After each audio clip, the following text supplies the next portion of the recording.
Citizen TV අවුරුදු නැකත්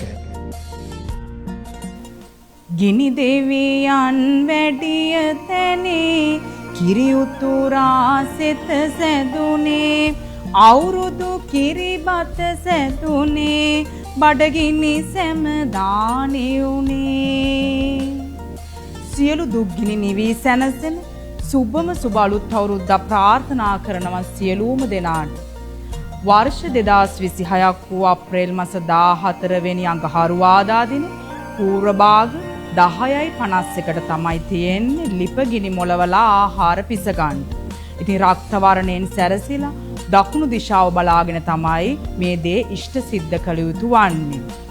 ඉතින් 10:51ට යෙදෙන සුබ මොහොතින් ලිප්ගිනි මොලවලා කිරි උතුරවා ගන්න. මුට්ටියට නැව් මෙල කිරි දාලා කිරි උතුරවා ගන්න.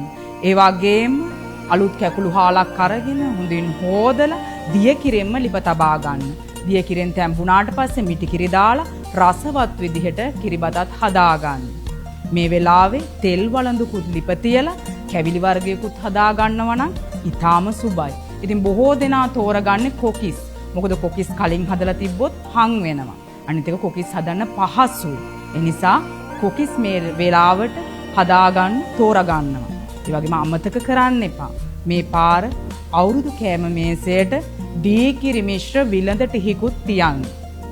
කිරි උතුරවා ගිය පසු නිවසටත් ඉඩමටත් කිරි ඉසින්න. එය අපේ සිරිතක්. ප්‍රාර්ථනා කරනවා සියලුම දෙනාට සශ්‍රීකත්වයෙන් සෞභාග්‍යයෙන් පිරි සුබම සුබ අලුත් අවුරුද්දක් වේවා කියා. තෙරුවන් සරණයි සියලු දෙවි රැකවරණයි. Citizen TV අවුරුදු නැකත්